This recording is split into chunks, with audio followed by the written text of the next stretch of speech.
sunburn. The energy's electric. The passion's on fire. Kicking out podcasts. Taking higher and higher. What's going on, Kicking Out Podcast Nation? It's Sunday night. It's July 28th, 2024. So the last July episode of the Kicking Out Podcast. I'm Tanner Lee, your defending, reigning KOP Predictions Champion. Co-host Paul Zartman, the People's Champion. Oh my God, he looks like the Fiend. Not the unwise man, the People's Champion is back in the house tonight. The ship, Austin Shepard, might be joining us. He's on a family vacay, so I don't know. Paul, how we doing? Oh, I'm doing pretty well. How about yourself? Pretty good. That was a nice little surprise there, Paul. Peeling back the curtain here, Paul, before we went on the air, said he had a little surprise for me that he wasn't going to unveil till we went live. And yeah, it was a Fiend mask.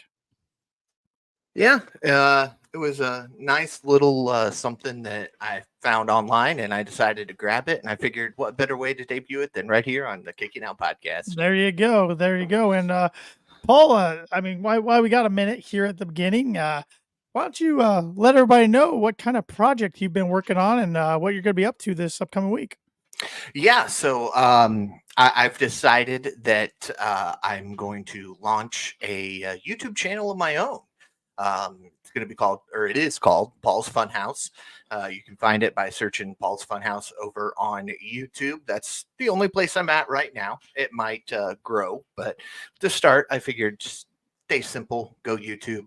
Going to be talking all sorts of things on there, paranormal, wrestling, mental health, because I'm a big advocate for mental health.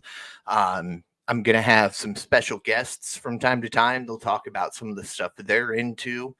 It's going to be just a mashup of a little bit of everything, which is where the Funhouse name came from, along with a nice little tip of the hat to Bray Wyatt and the Firefly Funhouse. Very good stuff. And when can everybody expect the first episode to launch? First episode of Paul's Funhouse debuts Friday, August 2nd. All right. I don't know the time yet, but be prepared. It'll be here. Will this be a live show every week, or is it pre-recorded? It'll be pre-recorded. There will be some live stuff in the end, but to start, we're going to do pre-recorded. And video only to start, or is this going to be on audio podcast platforms too? You know, I've been kicking that around. Definitely on YouTube to start. It might end up becoming audio as well. Probably will end up the same places you can catch the Kicking Out Podcast over on Apple Podcasts and Spotify. All righty. Good stuff. Good stuff. Majin with a comment, and when can I get on Paul's Funhouse to talk some Dragon Ball? You know what, Majin? I'll shoot you a message and we'll set something up. I like that. That'd be a fun episode. I like that. We got a couple comments from TGY. He's a loyal viewer of the podcast from Hungary, so I'm sure he's sleeping right now as he put these on here earlier. But let's see what he had to say. He said, Collision crowd was absolutely fantastic. Beats most arena matches for sure. Yeah, Paul, what since you weren't on the pod last week, what do you think of this Collision setup right now in the esports arena down there in Arlington, Texas? Holds about a little over 1,000, but what do you think of the presentation so far? You know, I'm actually enjoying it. It makes it feel a little more personal. You get, you know, a little over 1,000 people in there. So again, it's not a huge crowd, but you're not looking for a huge crowd. You're looking for that crowd of loyal people who are going to come and enjoy Collision. And the presentation is just phenomenal. I have to say, the stage, the ramp, the ring almost rivals Dynamite as being better. Yes, Stephen Chambers here in the chat says looks bigger than the WWE PC. Yep. Huh.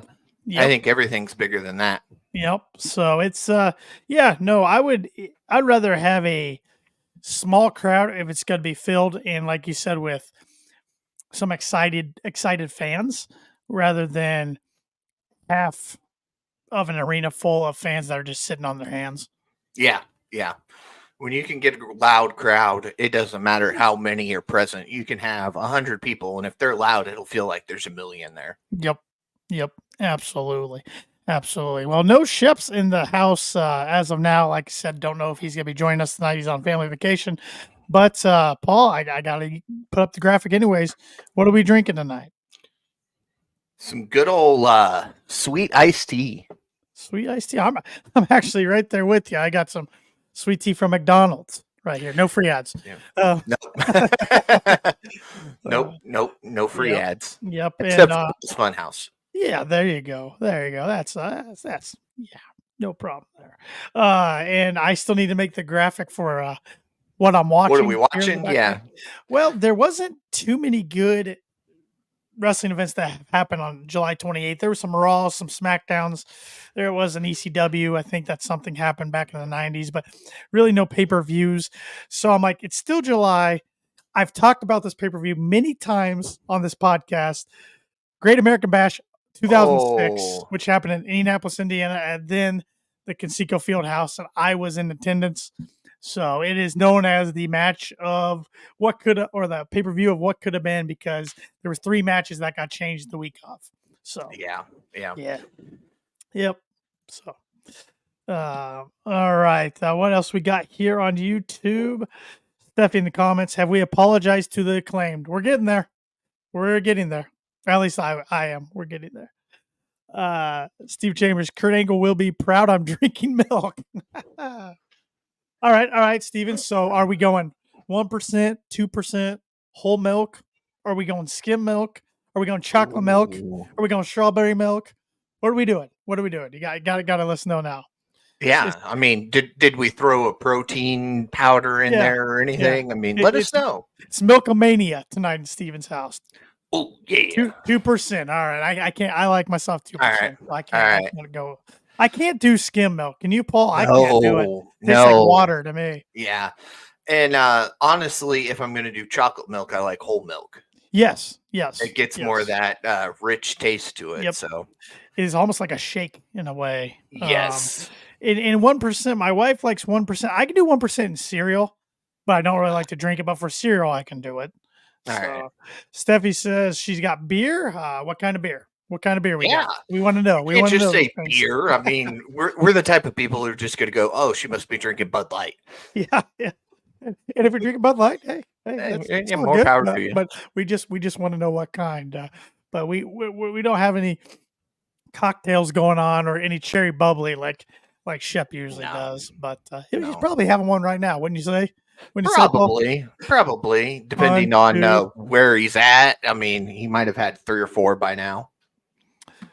Paul, you want to take a stab at that one? Schaffenhofer. There you go. That's what Steffi's having. She says a grapefruit flavored beer. Ugh. I don't think I can do that. I'm not a grapefruit guy. Can't do grapefruit. Nope. But hey, to each their own. Hope you enjoy it, and thanks for tuning in like always. So Paul, let's dive right into Dynamite this week. I thought it was another good episode of Dynamite. And Majin's got Wayne Gretzky 99 Maple Whiskey. Okay. The great one from the great one. Yeah.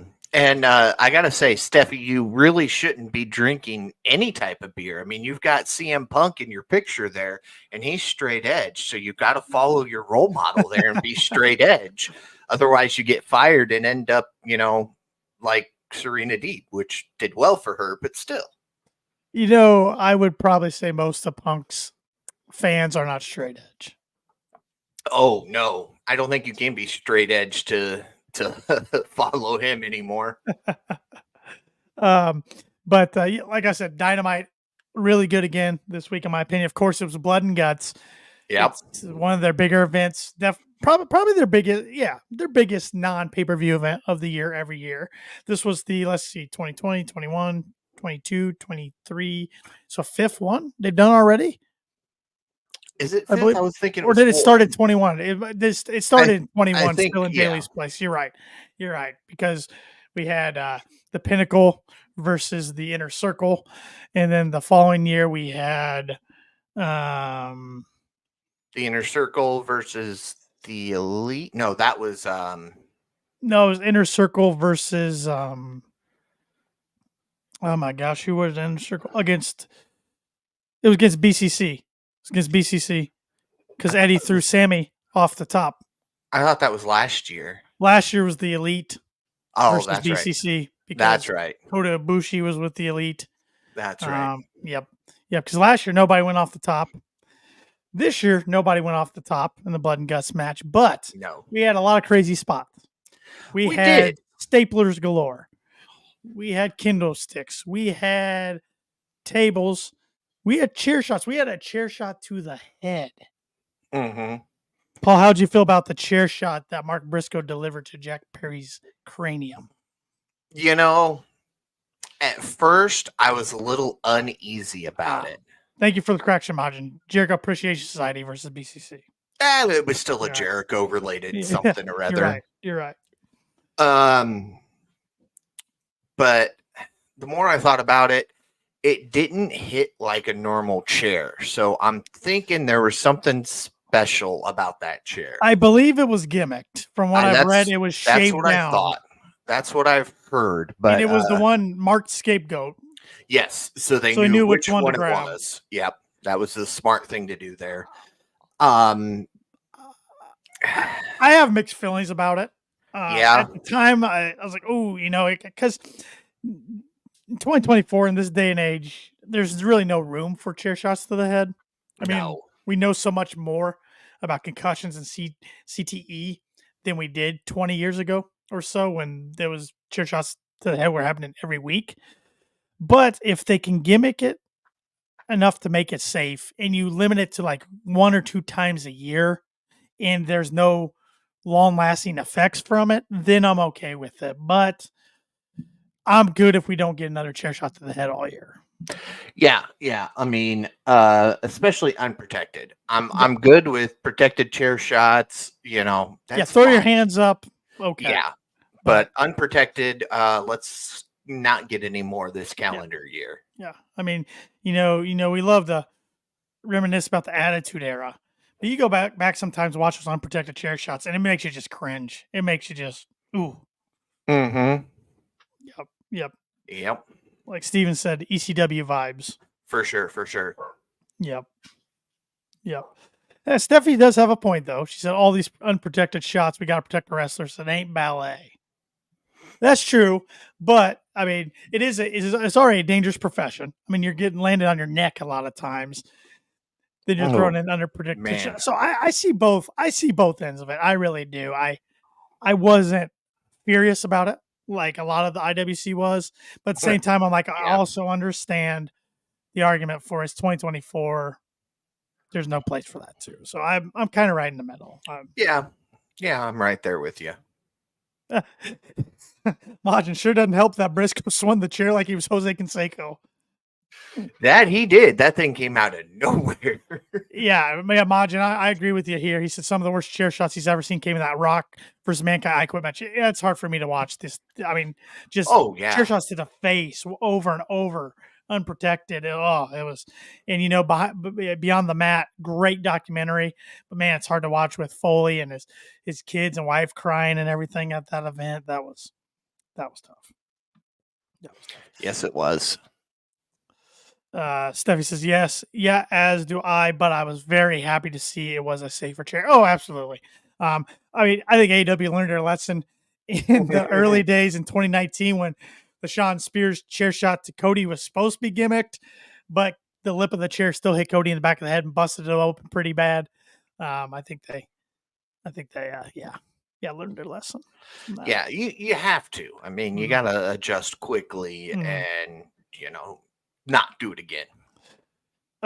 Going back to talking about the Blood and Guts match, TGY says, let's see here. He says, by the time you record this, I'll already be sleeping, but could you guys discuss this thing I never understood on Blood and Guts? What is the point of entering the wrestlers one by one?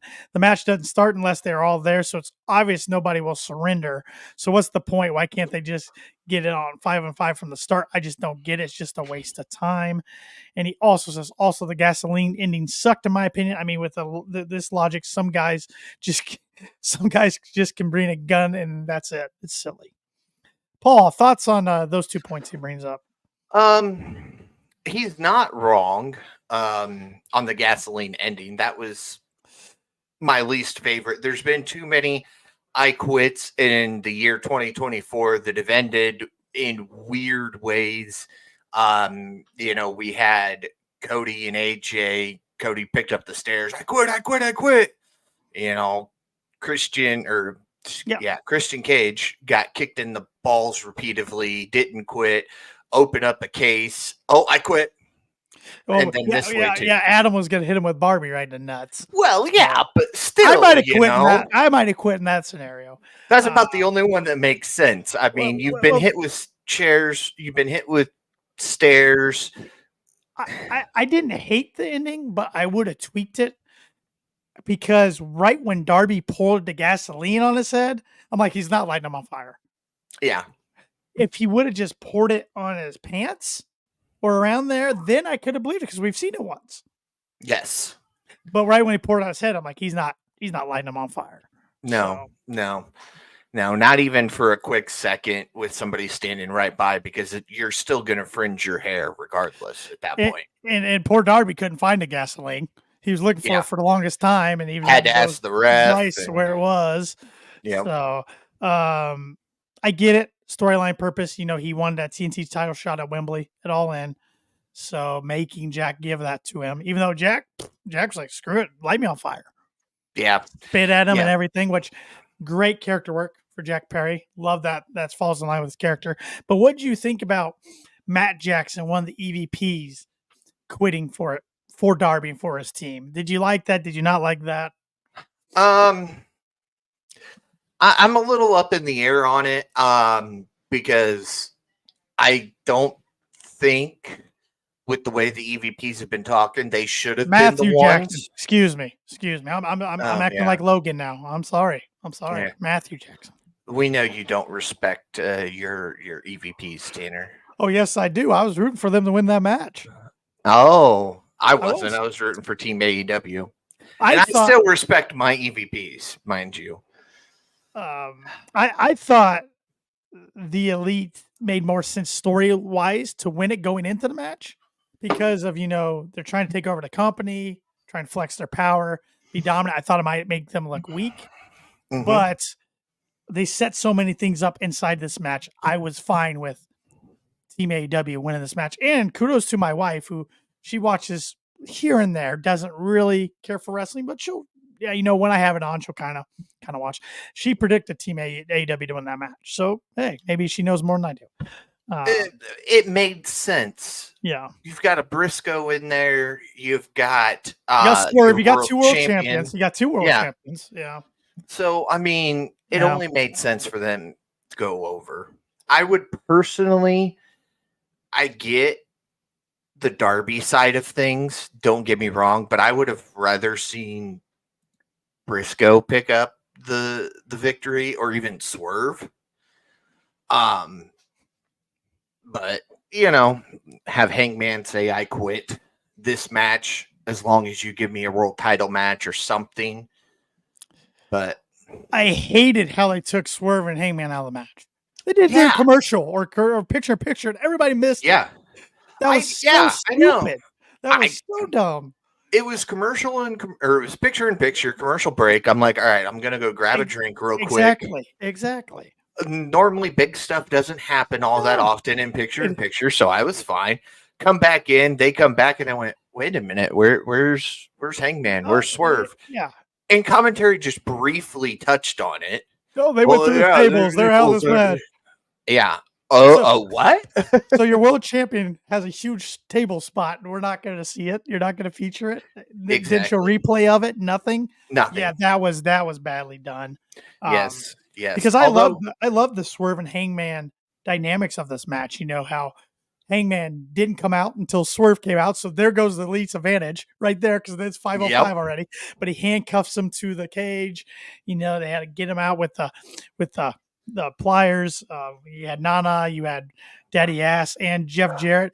I didn't have Jeff Jarrett becoming a babyface in 2024 on my bingo card, but I'm here for it all.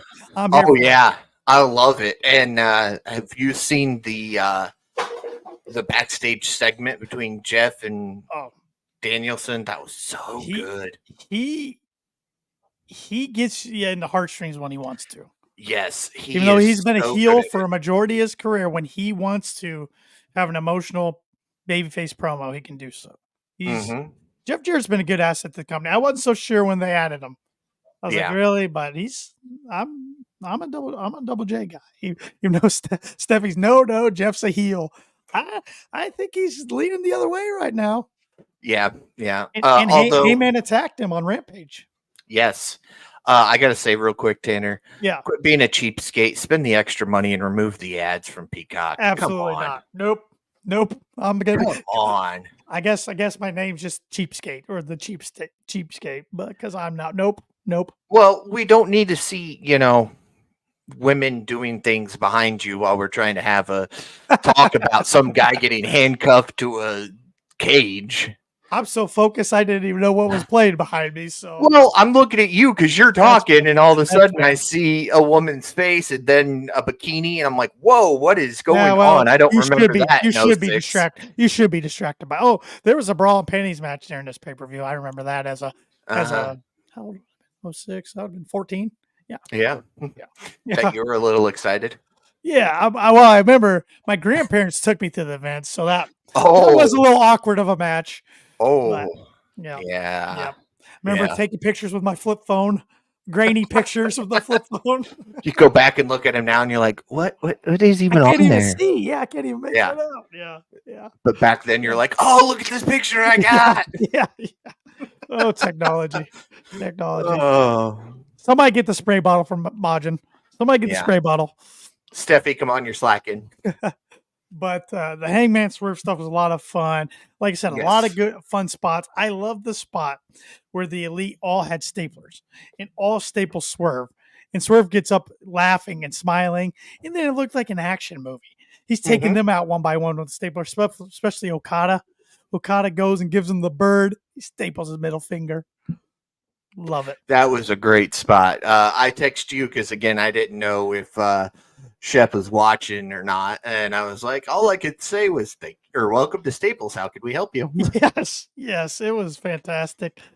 We got Tyler Helton in the house. Hey, Tyler, hope you're having a good evening. Thanks for joining us. Um, I like the little stuff between Hangman and Okada.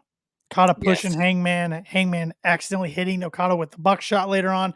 I think that's our Continental title match at Wembley. Hmm. And I Yes. like it. Now with Dynamite, I know we're talking about blood and guts right now, but I'm going to take it back to the beginning of the show. All right. Where MJF revealed the new American Championship. Yeah. Thoughts on this? I love Bobby it. Lashley's behind you, and it made me think of it. Yes, I love it because it's supposed to be over the top and you're supposed to hate the title. And it reminds me of Lex Luger in the American Express bus. It's got a picture of America minus Hawaii and Alaska. Yeah. It's almost looks like Puerto Rico colors more than United States colors. Yeah. But you know, I like it because they're kind of dipping into what Will did when he was in New Japan. Turned the New Japan US title into the UK title. UK title. Yep. So, and I laughed when MJF, the flag comes down and he has his face on it. That was pretty good heel work. Throw it in the trash. He pulled a Lunger Blaze, a Medusa. All right. Tip of the cap there to some history. But I also like how Ospreay, I don't know if this was on air. If not, I saw it on social media. I saw it somewhere that he pulled the international title out of the trash. So it was on air. He grabbed it out and walked back looking at it. And so assuming he wins it back, or if he doesn't, whoever takes off MJF, it'll turn back into the international championship. I mean, because people are like, oh my God, they're adding another title. No, it's the same title. MJF's just rebranding it. He rebranded the world title into Triple B when he won it. So it's just MJF being MJF. So I'm fine with it. I'm glad we're getting Ospreay MJF 2 at Wembley. But I'm still trying to figure out where's Daniel Garcia fit in all this. Long term. Said it when the attack first happened. It got Ospreay fired up. That's what you want to do. MJF wanted to show that true heel side by riling up an opponent without ever touching him. Yeah. That's one thing he was good at. The MJF Cody feud. We saw that where he got under Cody's skin left and right, never touched him. Right. He's done that numerous times. That's one thing. He's the new cerebral assassin, so to speak. He's probably a little better at it because it's new age, new thinking. But I enjoy when he riles up his opponent without ever touching him. But in the long run, this is going to make Garcia a bigger star. And if Ospreay doesn't beat him at Wembley, like we're all pretty sure he will, I think he holds it till Garcia comes back, and Garcia is the one to take it off of him. That's exactly why I have a few weeks until the prediction show between me, Shep, and JPJ, because I think, like, as of right now, if I had to make a prediction, I'm picking Ospreay. But in the back of my mind, I'm like, man, if MJF, I mean, they could pull fast when MJF spoils Ospreay's big celebration at home, and then Garcia takes off him. Like you said, that makes Garcia a bigger star than he's ever been. So, yeah, they could do something there. But I know Garcia's contract's also supposed to be coming up here in the near future. I don't know where that stands, if he's already re-signed or all that. Speaking of contracts, since in the comments here, and the guy was just behind me on the TV, Maj said there's rumors Lashley wants to reform the Hurt Business in AEW, Well, he and MVP are going to be free agents, not with WWE anymore. Shelton Benjamin's been a free agent, so some company could scoop them up. I think all three guys are very talented. I think they fit better in TNA right now than AEW. The reason I say absolutely. that, AEW's roster's too loaded right now. There's great talent that they can't make room for right now on a weekly basis anyways. So if they're going to bring in guys like Hurt Business, I hate to say this because I don't want to see anybody lose their job, but Tony would need to make some cuts, I think. Mm-hmm. Absolutely. Because, I mean, you've got big stars who are, and we were talking about one of them, and I forget who it was. But it's like, they haven't been on TV in a while. And then I was flipping X, Twitter, whatever it's called, Elon Musk's social media site. And which we can't go live on anymore, by the way, everybody. That's why we're live on Facebook and YouTube, unless we go premium, but he charges you $11 a month for that. So I have a few choice words for him on that one. But me too. Regardless, I came across that same person, and they've been over on ROH this whole time, and they're a big name. Oh, and Paul White is like the general manager or something of ROH. Yeah, Paul White just became something on ROH within the last week or two. And I'll throw it out here. This might be a spoiler. I don't know if this is the guy you're referring to, Paul. This is a spoiler. I mean, I retweeted from the Kicking Out Podcast X account, which you can follow us at Kicking Out Pod if you haven't already. But Sammy Guevara returned on ROH tapings tonight. Oh, okay. All right. He helped Dustin Rhodes fight off the Dark Order. So I'm like, wow. Not saying I'm not here for it, but that's very random. Yes. And he's coming back on ROH, not AEW. Which says we don't have anything for you, but we still want you to perform under our umbrella. So here, go to ROH. But it also could be, and somebody else put this out there on X because it didn't connect with my brain at first. They said Sammy has not been on TV since Mercedes debuted, and now when Sammy comes back, he's on ROH. Because the history there of the comment he made about Mercedes a couple years ago. Yeah, that got him in trouble the first time. Yes. So I don't know. Yeah. We'll see. Sammy's got a different look, a little longer hair up and kind of a little man bun / ponytail type thing. So okay, interesting. I mean, it's something different. Hey, he's not part of the learning tree at least yet. So. I know that's what I was so afraid of is he was coming back and going right under the learning tree. Yeah. No, you're right. You're right, Majin. I did. Yeah, Mercedes did forgive him, but I don't know. That's just somebody's speculation. I'm not gonna speculate on that because I don't know the details. Tyler here on YouTube says, "Look, I'm born with autistic. I love pro wrestling. I heard about that Tony Khan. He needs to develop his roster.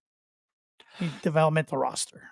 He does. He needs a developmental roster, and that's kind of what he's using ROH as right now. Yep. But I think what I used to like when AEW first started was dark, because that's where you got your enhancement, quote unquote, enhancement talent. Now, of course, Dustin Rhodes would say they're all enhancement talent, but your new guys, your green guys, they would go to dark to get used to the spotlight, the cameras, the crowd, hone their skills a little more. And that's kind of gone away. And I feel that's kind of going to ROH now. Yeah. Yeah.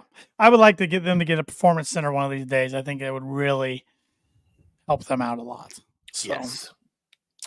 Yes, this was my next topic. And since we were kind of talking about Mercedes, let's go there. Modern said, I don't care for how they did debut Camille, but at least she's finally there now. Yes, Camille, the former NWA Women's Champion who had been signed to AEW since February, finally debuted. I don't know what they're waiting for. If this is what they're waiting for, just to debut her like this, interesting choice.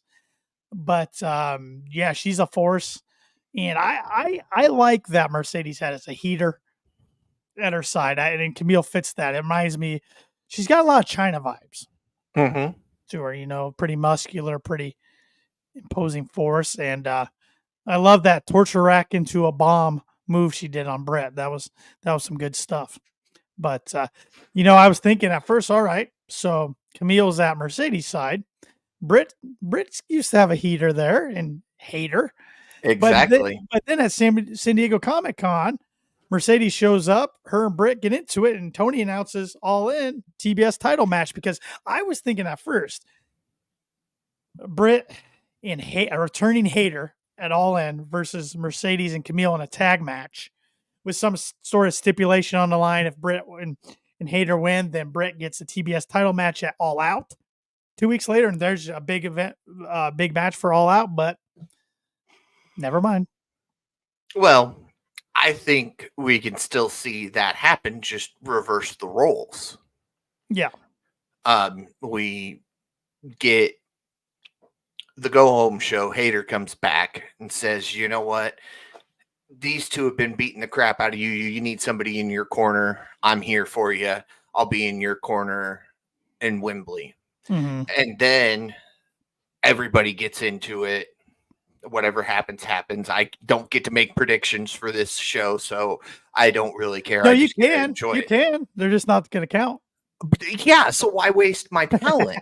Why give out my knowledge? Your talent. Majin, don't Your even talent. say anything. Tanner, you shut your mouth. Nobody cares what you've got to say. Majin, buddy, that's teed up for you. People's champ, shut up. Oh, that's the people's champion when you can't have this title, Paul. Oh, see, I'm looking at this like you made mention that we had to bring in a new title because nobody could defeat you, kind of like WWE. Now I'm thinking this thing's like the FTW title. All right. The KOP People's Champion is better than FTW. It may not be recognized by KOP just yet, but I've got to call into the higher ups here at KOP, and we're working on making this a defendable champion. I knew you were just a branch on the learning tree this whole time. Oh, wow. I'm thinking back to, Taz days. Well, heck, I mean, the first FTW champion on AEW was your boy Brian Cage, so. No, that's Shep's boy. Yeah, you're right. Oh, here we go. Majin. To be the people's champ, you got to have the backing of the people. The only one whose back you have is your jobber, Buddy Pluggo. No, I think other people on here respect me and root for me. Steffi says, please make the FTW recognized. She's not talking about the whatever he After likes. we get this recognized, the FTW will be recognized. Oh. So first, you have to respect your people's champion, acknowledge your people's champion, and then we will get a recognized FTW champion. Paul's going to start every podcast now waving at the camera saying, "Hi, guys." Hey, Dave. Anyway, but where was I going? I don't know where we were going. We kind of just went down a rabbit hole, but yeah, because I wasn't what we do. lend out my knowledge Yes. to All In. Yes. But yeah, I think all chaos breaks out in the TBS match, and then we set up a 2-on-2 Britt and Hayter versus Camille and Mercedes and Camille. I mean, I'm glad. I mean, Camille was oppressive in her days with NWA, and that one match she did have in AEW. So glad she's on the roster. This women's roster keeps getting deeper and more talented, and like I said, hopefully Hayter's coming back sometime soon. And and Julia Hart's rehabbing right now. So shout out to Sky Blue. I didn't get to give that shout out last week when she screwed up her leg. And I apologize because I didn't think it was that serious, and come find out she was in the cast. So that's my bad. I know somebody on YouTube asked me the latest on hers. I just went off with what Fightful was reporting at the time, but that was my bad. So, but yeah, it's that roster's good. We saw Tony Storm return and attack our Mariah May, or they got into it and then got separated. Tony Storm, all black look, disguising herself as a I don't know, security guard or cameraman or what exactly she was going for there. Janitor or something. But I love how she yelled, "Are you prepared to die?" Because I am. Because I am. Beautiful. This is fantastic. Been a great storyline. Been a great storyline for one of the slow build ones, but it's been awesome. Majin, and then down the line, we can combine a couple storylines for our women's blood and guts. Yeah, probably should have happened last year, but it's funny you brought that up because later on this program, that's our draft segment tonight. That's what Paul picks. So we have to build our blood and guts team out of the women's division. So good luck. Tyler says he hates Ethan Page. Oh, wow. Oh, all right. Not an all ego guy. All right. I am happy that Ethan's the NXT champion. I'm happy for him. I thought AEW dropped the ball with him big time, but that's just absolutely. So, absolutely. I agree with you. Yeah. Yep. Going back to Dynamite, going back to Blood and Guts, I do have to give the Acclaimed their flowers and my apologies. I honestly, this was the least excited I've been for a Blood and Guts match going into it, mainly because they were involved. And I felt like it was the JV versus the varsity. But Anthony Bowens and Max Caster showed out. Man. And took some good spots. Bowens with the scissors. Scissor spot, that was pretty good. Even though if you're going to stab somebody in the head with the scissors, we need some blood there.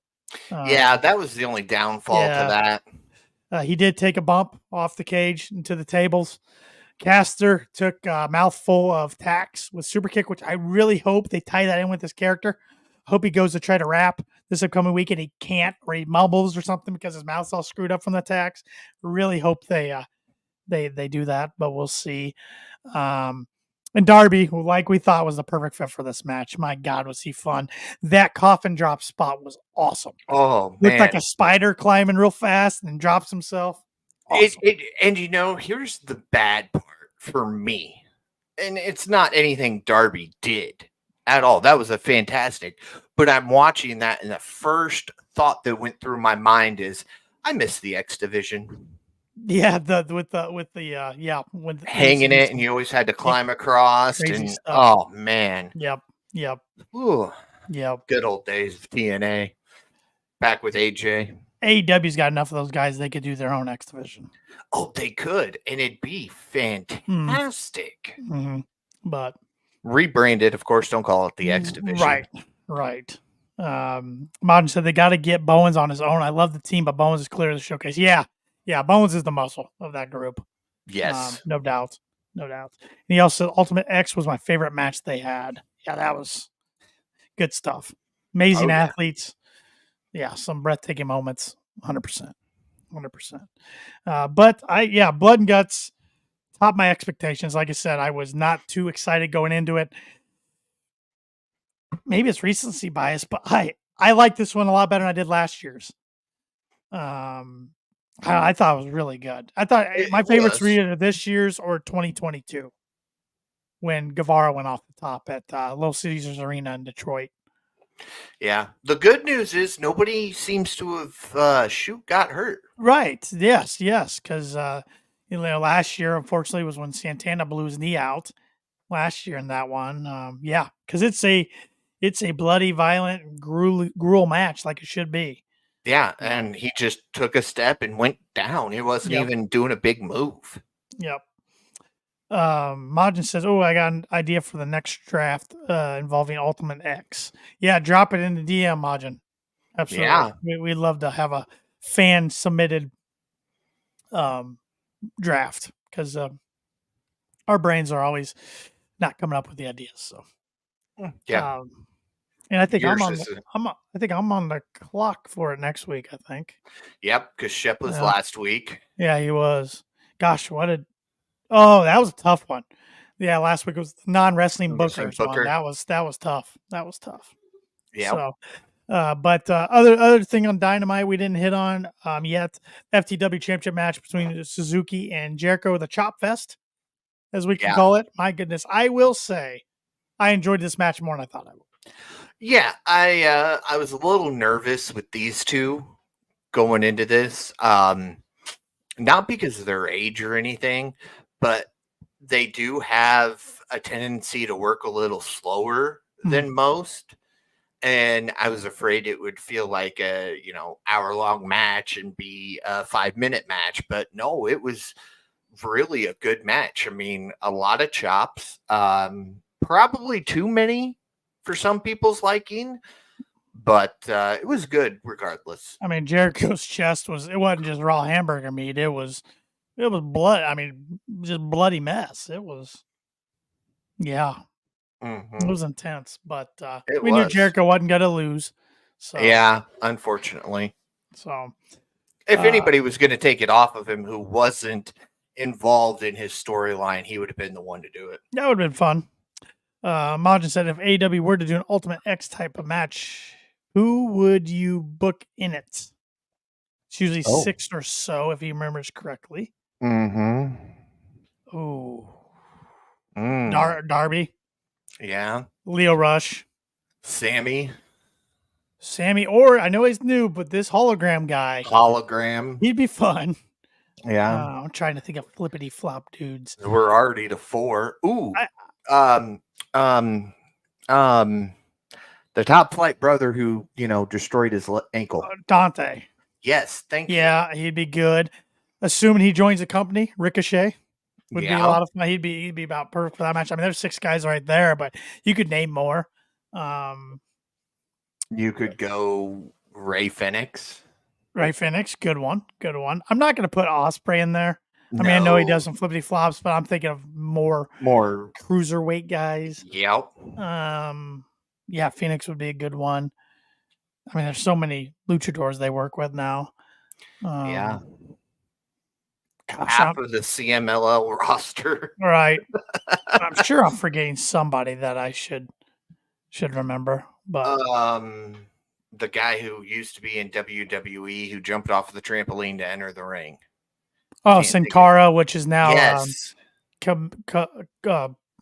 him. He's Commander now, right? I don't know. Is that his name? I don't know. There's too many names. I can't keep up with them. I know. So, but no, that would be a lot of fun. That would be a lot of fun. So, we saw Shibata get involved with Jericho, so that looks like it's going to be a potential feud. Mm-hmm. The Kingo, he'd be a fun one. Yeah. Mystico, you're right. Mystico. You're right. Not Commander. See, I get them all confused. It's not good. They're all in masks. They're all impressive as hard. Hell. They're all impressive as hell. But there's 2 things that make it hard. They're impressive as hell, and they all wear masks. Yeah, they all have like the same moveset. So. But I thought Dynamite was awesome again this week. I really enjoyed it. All right, if Shibata doesn't take this title off of Jericho, do we see Taz get involved and somehow win back the FTW championship? I think he could get involved, but it'd be for his son to win it back yet again. See, I would be almost okay with one match, Jericho versus Taz.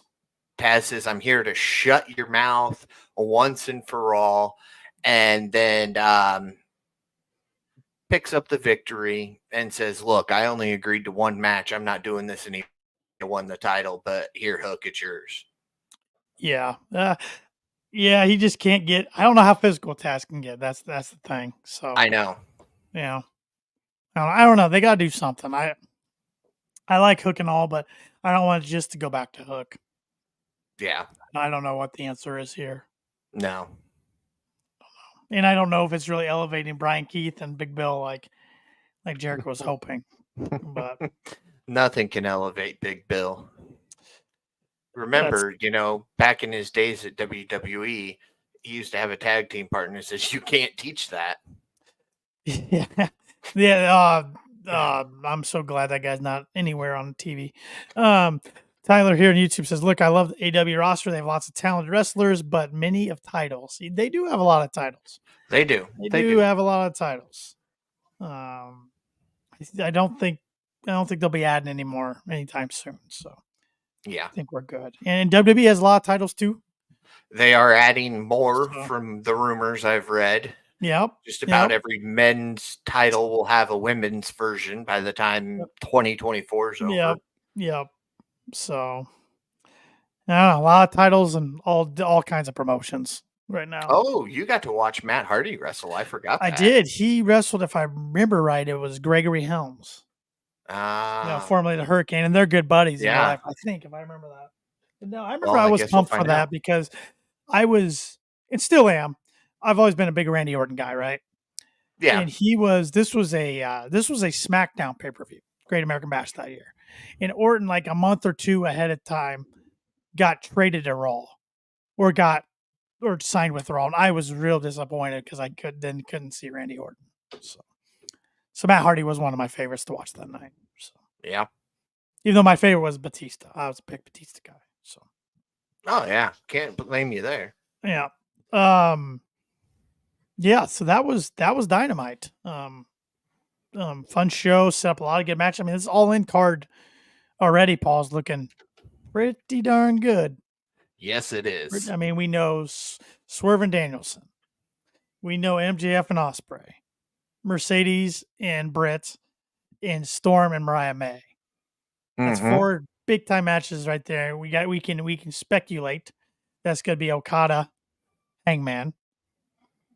I think the tag team title match, I think it's going to be a triple threat between the Bucks, FTR, and the Acclaimed. I could be wrong. It could be just the Bucks against the Acclaimed.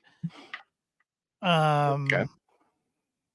I don't really know any other matches right now to make a prediction on, but and we know Jack and Darby. Sorry, forgot that one. Jack and Darby for the TNC. But no, it's looking like a fun card.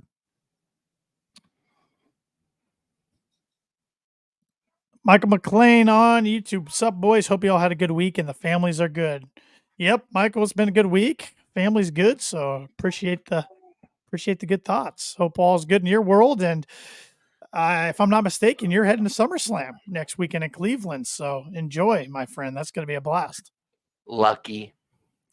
You know, our buddies between two beards, Paul, got credentials. They got credentials for that. No, they were surprised to get credentials for that. So I know. Congratulations to them. I hope they enjoy it.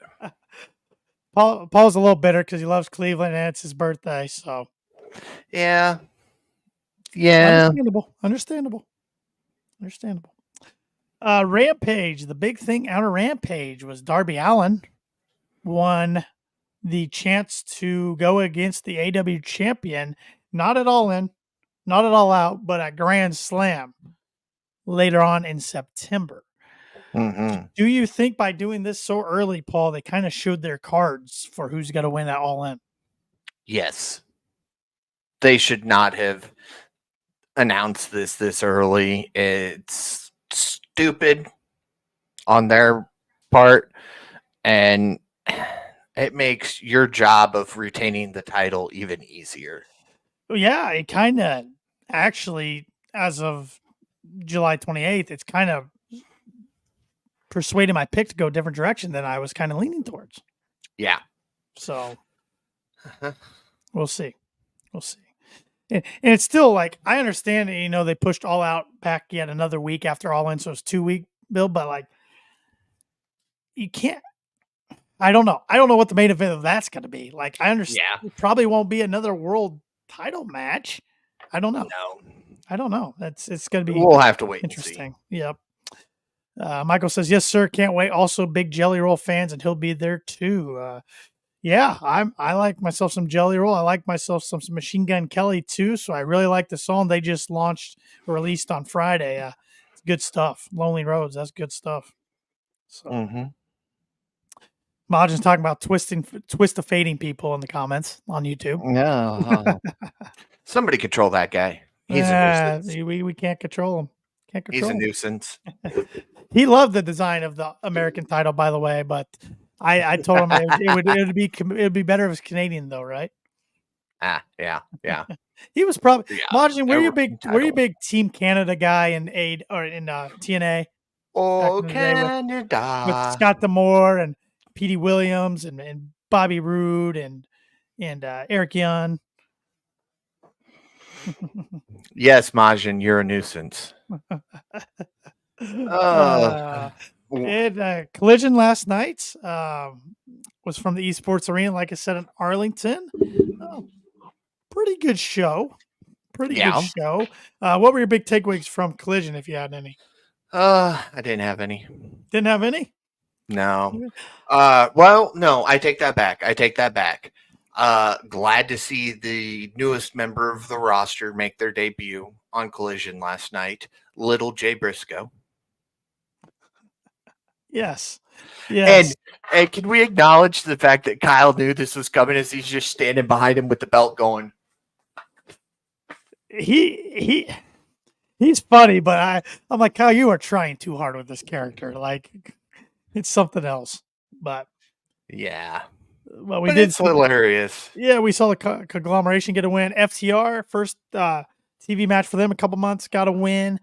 Pac got a good win over Leo Rush. I see that main event. That was a fun match. Yes. I thought Hologram stole the show last night. Oh man. And then TK coming out and giving him a hug and everything. That was fantastic. But one thing I do have to say is FTR, great match. Another takeaway I did have from Collision, it's never appropriate to go online and say they touched tips. No. That was so wrong on so many levels. Yeah. But that's what everybody kept saying. FTR touched tips with MXM. No. Yeah. And Great Mortos, I got to give that guy some flowers too against Hologram. Man. I didn't give him flowers last week when I should have against I think it was Orange Cassidy. He was great this week. I'm liking that we're getting Lance Archer back on TV. Paul, a guy we're like a broken record talking about that AEW needs to use him more, and he made everybody die last night. So we're gonna see him and Ospreay on Dynamite. They had a great feud over New Japan, so that's gonna be fun on Wednesday. I think we know how the match is going to go, but it's going to be fun. Yeah. Ospreay is going to pick up the victory there, of course. But yeah, it'll be fun to watch because those two have very unique styles of their own. And to see those two collide, I think is going to be really good. And hopefully we'll put Archer back on the map as somebody that can do some good stuff. What did you think of Battle of the Belts? Did you watch that at all? I did not, because normally Battle of the Belts is just absolutely stupid. Right. But this was by far my favorite Battle of the Belts ever. Yeah, we got a fun title change for ROH. Dustin Rhodes and the Von Erichs. Yes. Kevin's sons, Marshall and Cole, Von Erich are the new ROH Trios champions. So really cool. Yes. Really cool. Yep. And it just goes to prove what Cody's entrance music has said for years. There's more than one royal family Yes. in wrestling. If you want to hear that crowd pop, go watch Kevin put the Iron Claw on Roderick Strong. Yeah. That was a pop. Yes. And I think, speaking of, the movie is what's brought these guys back into relativity. And Right. They were with MLW, I believe. Yes. For a while. And I like I know AEW's got a big roster, but I would like these two to get signed. They would be good. And like Majin pointed out here in the comments, this is Dustin's first title in AEW or ROH. Yeah. I was talking to the little one today about it, and he said, I would like to see Cody come back to AEW and Cody and Dustin win tag titles before Dustin retires. And I maybe not in AEW because I don't think Cody's coming back. I don't think he's coming back. I've kind of come to the realization that Cody's done with AEW off of some of the comments he just keeps kind of cryptically making. I just want to know what all went down because obviously whatever was still spurs him to this day. So, and it's weird because I'm not sure who it was between because he always says he roots for Kenny, he roots for the Bucks, and he roots for Tony. Right. So was it him and Hangman? But everything that dropped, it was between him and Tony, but professionally, they're not going to talk bad about each other. So I think 10, 15 years down the road, when he releases a book, I think we might finally find out why it went down. Yeah. Yeah. And like Majin says here in the comments, I have a feeling Brandy was involved. That wouldn't shock me one bit. One of the comments Cody made is, they said they didn't have anything creatively for Brandy. And WWE didn't want her.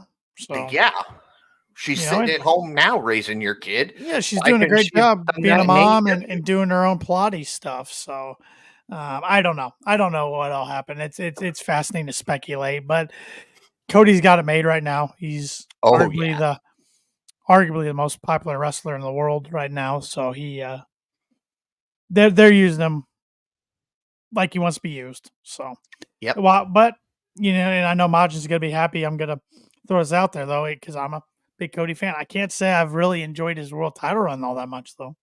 No. It's been okay. It's been all right, but in the words of MJF, it's been mid. Yeah. I mean, he's just better as a chase. And, like, I get it from storyline, him against Solo at SummerSlam, but that's your main event. Like, I don't know. Is it, though, or is it one of 3 main events or one of 5 main events? We're going to have 7 matches tonight, and we've got 5 main events for you. I think it'll be the main event because what's going to happen after. It's so predictable. Yes. So Tribal Chief's got to come back. So yeah. Yep. Which Tyler says right here, he loves Cody Rhodes, but he's feeling bad for him because Bloodline beat him every day. I think he'll come out top on SummerSlam. So he'll be good. Like Majin made a comment about him looking weak since he's won the belt pretty much. So I mean, unless it's in the ring, he's done nothing. Right.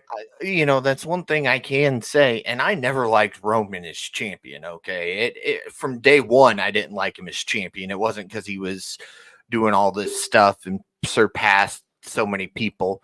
I didn't like him on day one, but at least as champion, if he was in an altercation, 9 times out of 10, he came up out on top, even if it wasn't a match.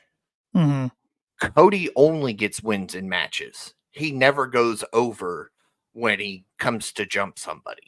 Yeah, you're right. I don't like that. You're right. So, but going back to AEW is another, I thought, good week. I think the company's really on a hot streak right now.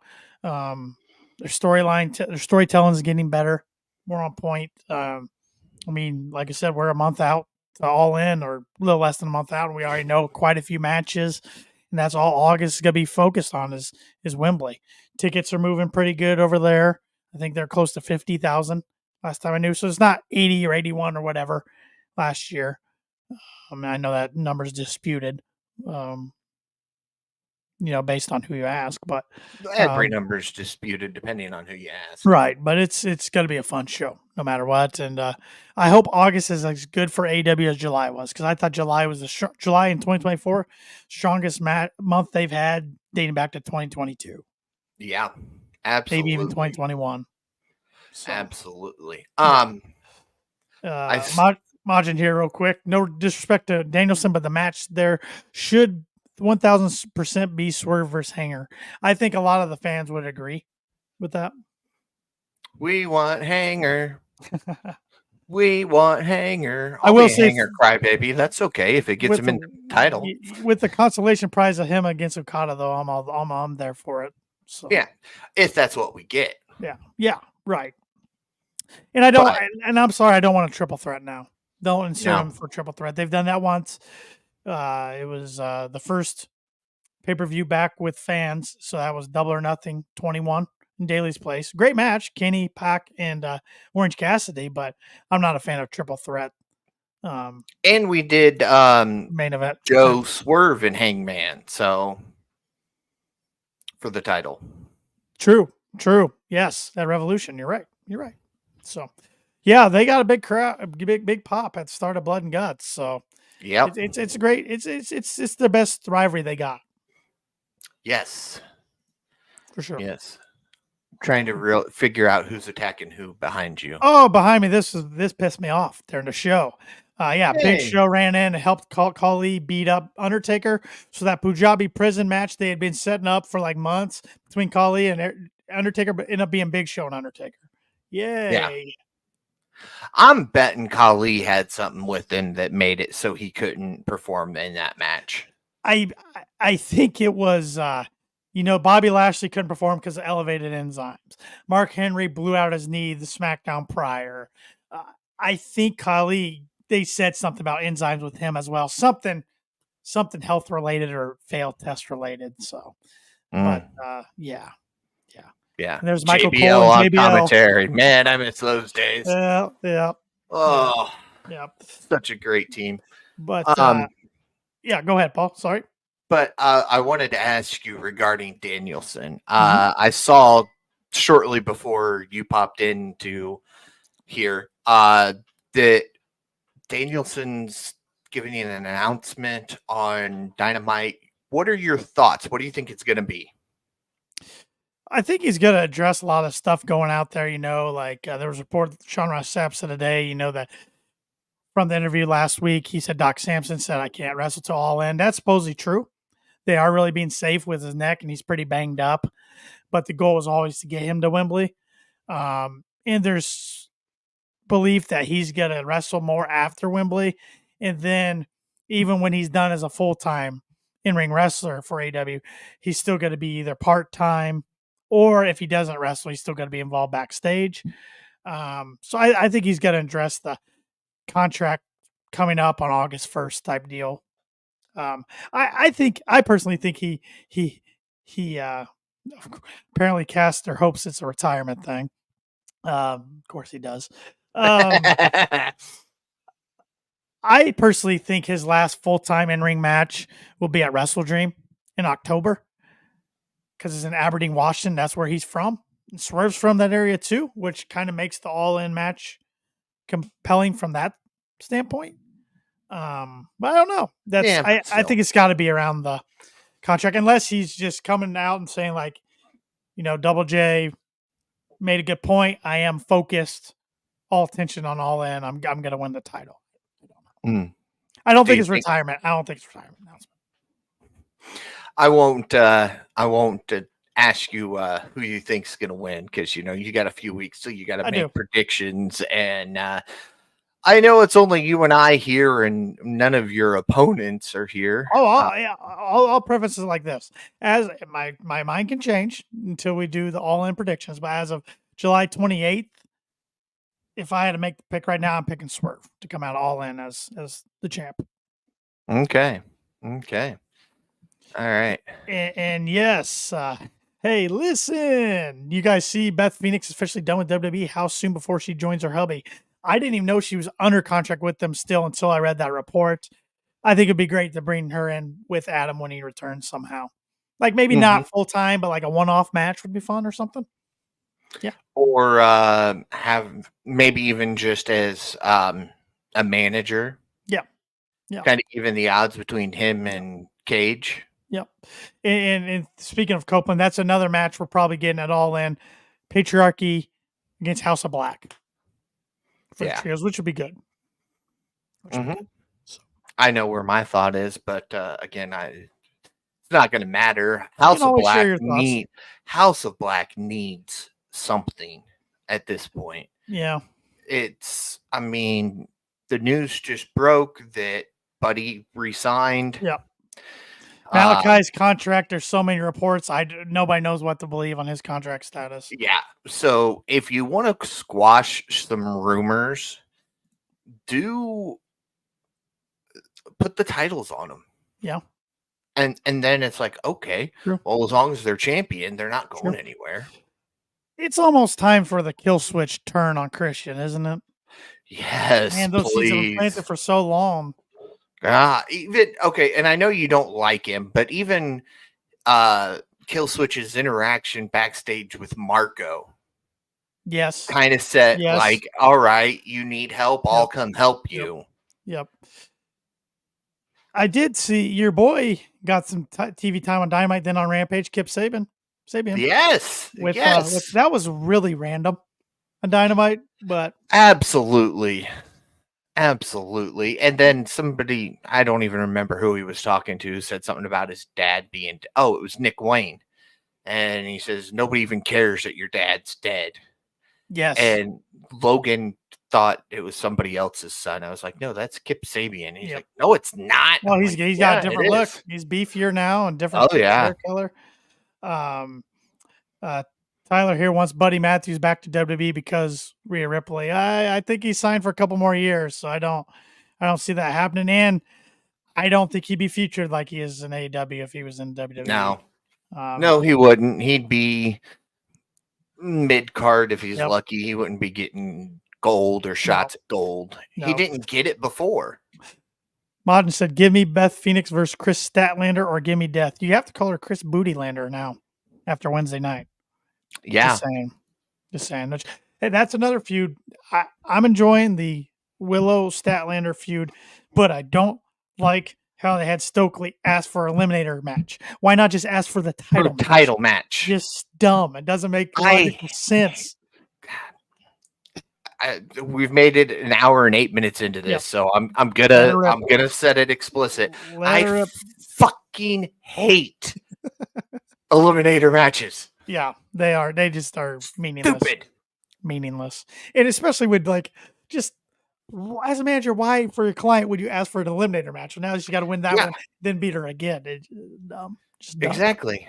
But overall, what was your favorite show of the week for AEW? Well, part of me wants to go Battle of the Belts because of Dustin. But the other two were eliminator matches, so it wasn't a Battle of the Belts. If you're going to do Battle of the Belts, you need every mid-card title on the line. Leave your women's and your men's world championships off of there. Give us every other title on the line. That's Battle of the Belts. Yep. But I want it to say it because of Dustin, but I'll go Dynamite. Blood and Guts. Yep. I'm going Dynamite as well. Like I said, it's probably the biggest Dynamite of the year. Winter's Coming's another big one too. Yeah. Hey, Tanner, your favorite matches on? Oh, the Punjabi Prison. I can always say I was there for the first Punjabi Prison match in WWE history. If it was the last one. It was so hard to watch. I mean, it sucked watching it back here on TV too, but it was hard to watch there too because it's too many obstacles. Yes.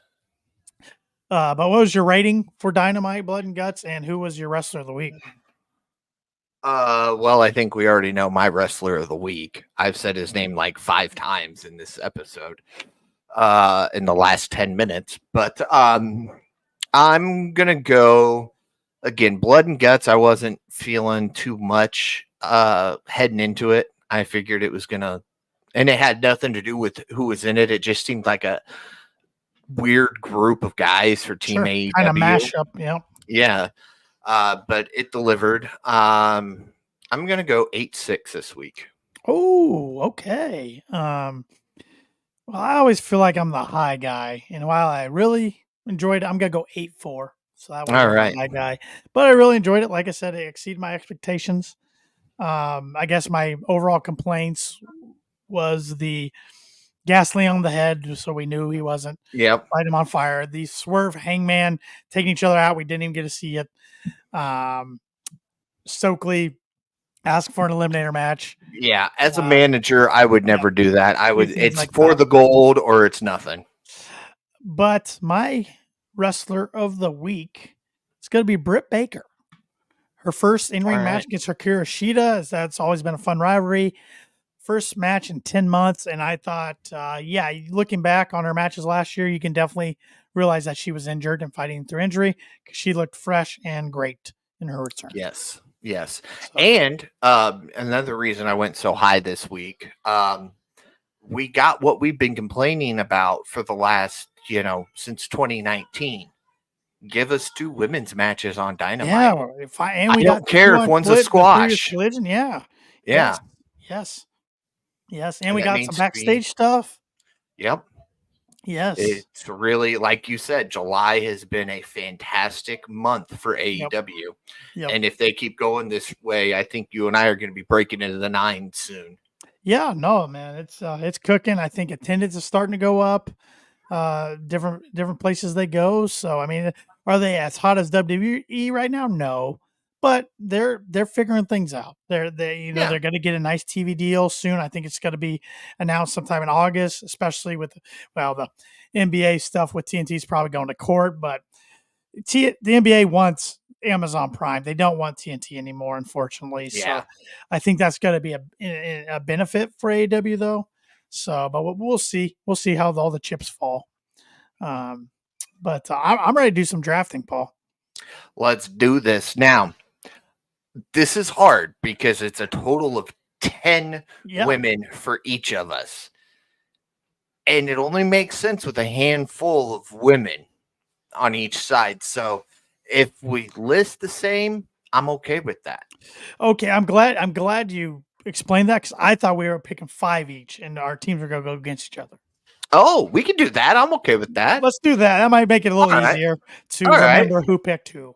So, all right. Well, you get to go first. You're the champion. All right. Well, I'm going with my wrestler of the week. I'm going with Britt Baker because she's proved over and over again she's tough as hell. I go back to that lights out match against Thunder Rosa, which that might have been my match of the year in 2021, if I'm recalling our first year of the podcast. Yeah, she's tough. I mean, she fights through injuries when needed. She likes to bleed. So give me the doctor. All right. Well, not my captain, but my first pick, because she does like to get down and dirty and bloody, and she made sure to tell me those are her type of matches. Sky Blue. Yeah, that's a good one. I was hoping maybe you wouldn't go with her one, and I could nab her. Yeah, I'm looking. We've had some good women in some bloody, violent matches. But you're taking Sky Blue. I'm taking her friend and one you also interviewed. I'm taking Willow Nightingale. All right. I'm good with that. Well, if you're taking Willow, then I gotta go with Chris Statlander. All right, big bad booty mama. Well, I mentioned her in the match against Britt. I'm taking Thunder Rosa. All right. I'm gonna so far pretty much stay in heel. Gonna go just because I think even though she's small, I think she could really do this type of stuff. Julia Hart. Oh, that's a good one. All right, so we each got 2 more.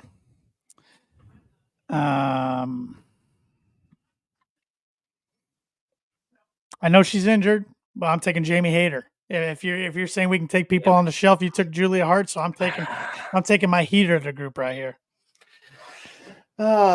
All right. Well, you had Britt. You had to go with her. It only made sense. But I was hoping you wouldn't because I really wanted to grab that one. I'm going to go with somebody who made her debut on AEW, even though she wrestles more on ROH. And I cannot think of her name to save the life of me. So I'm going with her WWE name of Ember Moon. That was my last pick. That was Athena was my last Thank pick. you, Jerk. Athena. God, that was You escaping jerk. me. Gosh, dang it. I would thought I had the perfect 5 there. Oh. All right. So, okay. Man, I could go in a direct. Ooh. I know who I'm going with fifth then. I'm going Mariah May. You. Because she just showed how crazy she can be against Tony Storm. Yeah, and she was my 5th. Know what? Steven's giving you one there if you want to take it with Mercedes Martinez. No, I think I'm going to go with somebody who you wouldn't typically think of in a blood and guts match, but I have a feeling she could do it. Serena Deeb. Okay. All right. So, yeah, let us know in the comments whose team you think would win. That'd be hopefully we get blood and guts next year, maybe for the women. Yeah. We left some big hitters out there. Mercedes didn't get picked. Camille didn't get picked. I wasn't picking Monet. If I was only allowed I know you weren't, champions, I wouldn't have picked her. I haven't seen that aggressive side yet. Anna Jay, she's been in some hardcore matches. Ty Mello's been in some hardcore matches. I almost went with a good one. I almost went with Anna Jay. I was torn between Serena and Anna. Ruby Soho, I know she's pregnant, of course, but she could have been a good one. Of course, Majin would go with Saraya, number 1. Mm-hmm. Yeah, there's Marina Shafir. She'd be interesting to be in there. So there's a lot of good options. Majin would probably go with Saraya, Harley, Anna Jay, Mariah May, and Statlander is probably who he's going with. Yeah, Abaddon is a good one. Let's see here. Steven's got Mercedes, Nyla, Diamante, and Abaddon, all good hitters that would definitely be able to survive in a blood and guts match. Yeah, absolutely. I mean, it's a testimony to the women's roster right now. Pretty deep and pretty talented. Mm-hmm. Couldn't say that not too long ago. No, I think, we talk about, we were hoping we'd get a good women's blood and guts match last year. I don't think they could have delivered it. Yeah. I don't think they had the stars that could have done it like they do now. Here's a quick trivia question for you, Paul. Oh, no. I thought I was done with trivia questions. Who on the AEW roster has the most singles victories? Men or women? Or just overall? I'm trying to look at the records right now overall because I got the rosters up here. I'm trying to make sure I don't forget anybody. Overall. That's a tough one. Can I get some multiple choice here or something? Jeez. Nope. Oh, you're an ass tonight. I know. That's what I do. I'm probably dead wrong on this, but Orange Cassidy? You got it, my friend. You got it. Really? He is 160, 47, and 2. 27 and 10 on the year this year. Wow. Yeah. Good one. He's the only one I could think of seeing nonstop. I'm trying to see who's second for the men. Because when we first brought Shep on to Kicking Out Podcast, he was complaining how we were seeing Orange Cassidy every single week. Jack Perry's 102, 49, and 1. Okay. So they carried over his previous run. Sure. Holy cow. Colton Gunn's 94-20. Wow. I know who has the worst record. Yeah. Probably still a tie between Brandon Cutler and Pretty Peter Avalon. Well, Pretty Peter's not even on the roster anymore. Let's see what Cutler's. Really? He was just on there. I don't think he is. Well, I'll double check myself here. Let's see. Cutler's 16, 61, and 2. Mm. Let's see if Peter Avalon's still on here. He's got a new look. I know that much. Oh, Peter Avalon's 14, 77, and 2. Yeah. See, I told you he was still on Serpentico's there. 18 and 130. Oh, okay. Sorry, Serpentico. Yep. Moxley, Stephen Chambers wondering what Moxley is. Yeah, Moxley's got to be up there, right? Mhm. Okay. Mox got second most wins. He's 143, 27, and 2. Yeah. Okay. Yeah. Let's see the women's here. Career. Okay. Who's got the most career wins for the women? Oh, well, I'll stop looking then. It's a tie. It's a tie. Oh, is it? But one's got less losses than the other one. Oh. Well, obviously it's Jade Cargill. Oh. Well. Previously could have said that. Yeah. So women, man.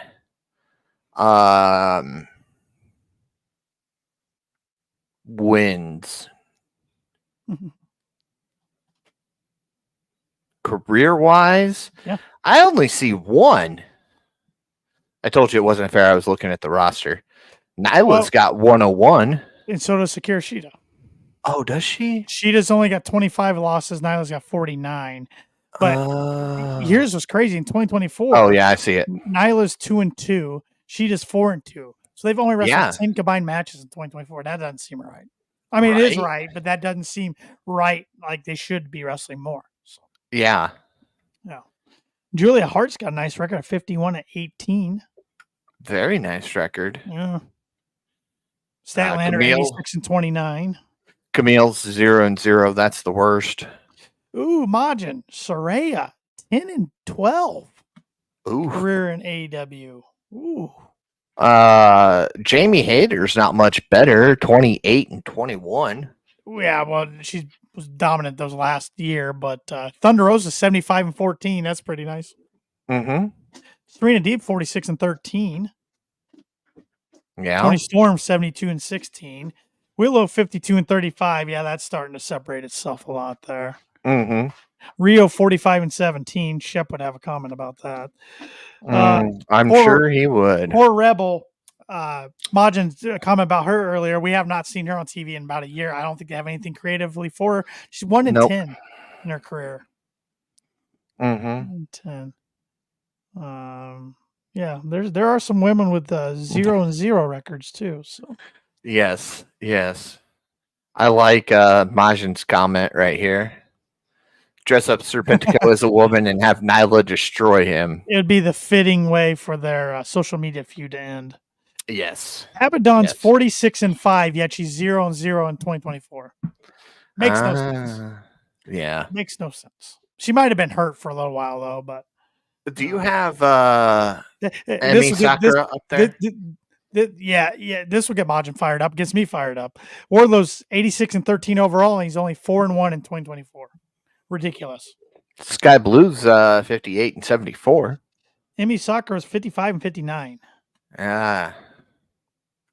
She's 0-1 in 2024. Anna Jay's 59-45. And she's taking a lot of those L's. Well, 2024 is killing her. She's 2-12. Yeah. So I love how they have Sting still up here, and of course Brody Lee as well. Mm-hmm. It's very cool. And -1 still on there. And Stokely Hathaway's 0-2. Samoa Joe's 42-10. Wow. Yeah. Interesting. How do the Acclaimed have such a good record? I don't understand it. 119 and 41 for Max They won a Caster. lot of dark and elevation matches at one time early in their careers. Yeah. Danhausen's 13 and 8. You know, we talk about Private Party quite often. Isaiah Cassidy's 70 and 86. Yeah. Yeah. Hook's 57 and 10. Heck, Evil Uno's 92 and 47. Yeah.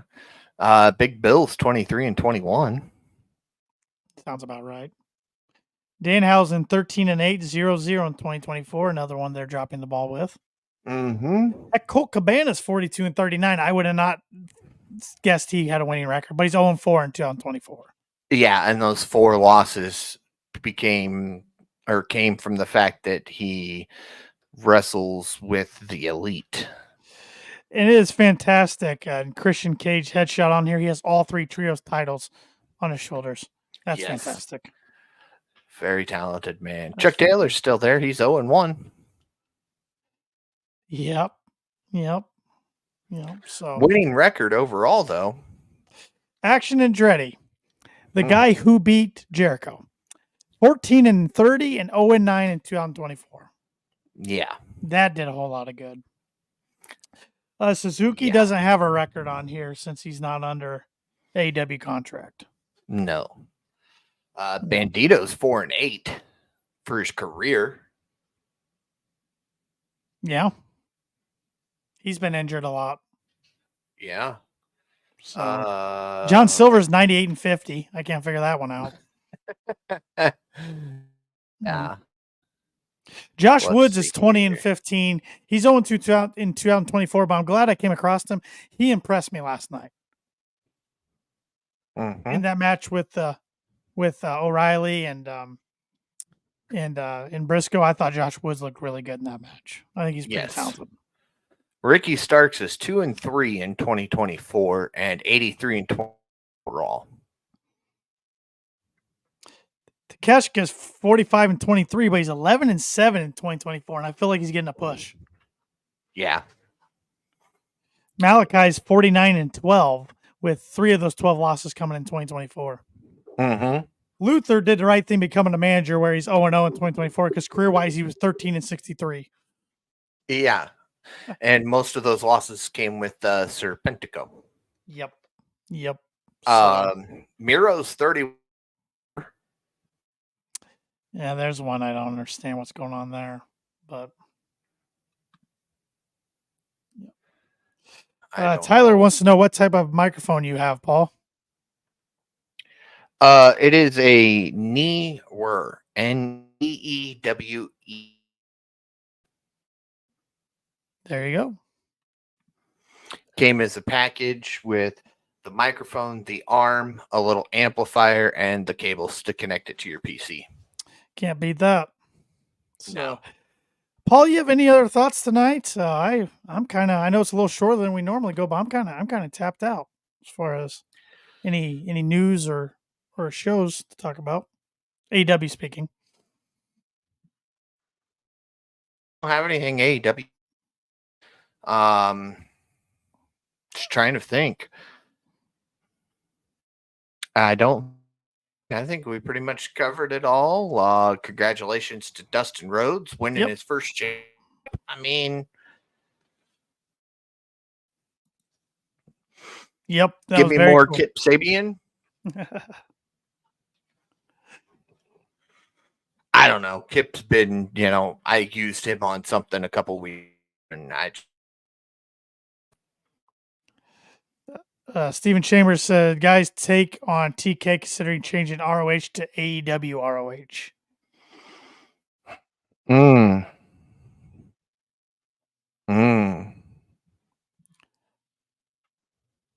You go first. I don't know. I don't think he's done a good job with ROH since he bought it. I've been pretty disappointed with the product. I don't even keep up with the product on a week-to-week basis.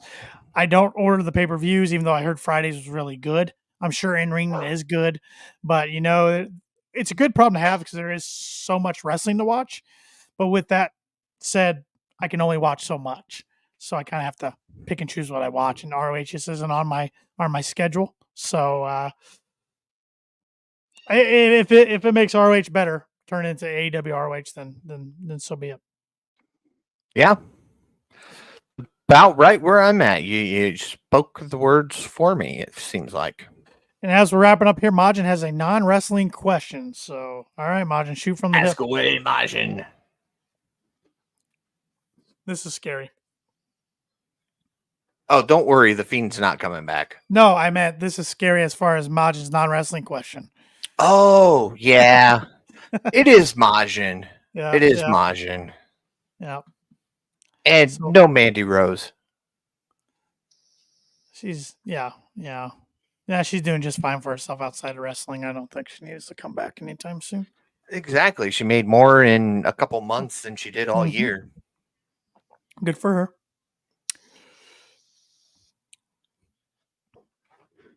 I was waiting. I keep waiting for his question. It's a long one if it's taking him this long. So, what are Here your we thoughts? go. Here we go. Okay. I'm a big Marvel head, and I don't know what to make of this. What's your take on our Doctor Doom going forward? Ah, yes. The big reveal. Robert That Downey got a pop. Jr. That got a pop at San Diego Oh. Comic-Con. Yes. Well, Doctor Doom took up the mantle of Iron Man in when Tony Stark died. So it was his way of redemption. In my opinion, it's a good introduction to the Fantastic Four at all. Not even original Fantastic Four. I'll just say it. It's gonna be good.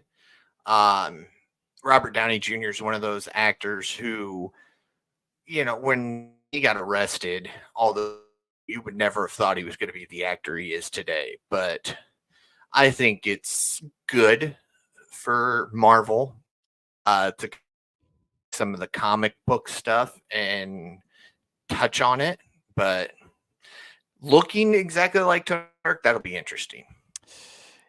I can't sit here and say I'm a huge fan, and most of this is over my head. I like the movies, but I would say tune into Paul's YouTube channel for more talk of this. I think this was right in Paul's wheelhouse, or his fun house, I should say. Yes, it's right in the fun house. Welcome to the fun house. Come inside. It's fun inside. So I might have stole that from Mickey. So Paul, I'll let you plug your show when you wrap. But for myself, if you want to follow me on social media, you can follow me at TannerLee92. I talk a lot of sports, but I also talk a lot of pro wrestling, especially AEW. So you can find me on there. And please subscribe to our podcast right here, Kicking Out Podcast, if you haven't already, on YouTube. And give us a like and a follow on X, Instagram, and Facebook at Kicking Out Pod. And if you're listening to this on your favorite audio podcast platform, please give us a 5-star rating and review, especially on Spotify and Apple Podcasts. That really helps us out. And now, Paul, I am throwing it to you to plug whatever you want. Be sure to check out kickingOutShop.com. It is your place to go for some great KOP merchandise. And you can support a great podcast and look fantastic doing so. And I've heard rumors of a possible promo code coming your way for Kicking Out Shop. So you'll have to stay tuned for that one, maybe next week. Be sure to follow myself at Paul Zartman 87 this coming Friday, August 2nd. I don't know what time yet, so you're going to have to be paying attention to YouTube. Check out Paul's Funhouse. We're going to talk a little bit of everything. We might touch on Robert Downey Jr. becoming Dr. Doom. We might talk some of the Wyatt Six, the Wyatt family. Who knows? Be sure to keep an eye out for it. Be sure to follow the Kicking Out podcast. And for Tanner Lee, I'm Paul Zartman. Join us again next week. Kick out yet another podcast.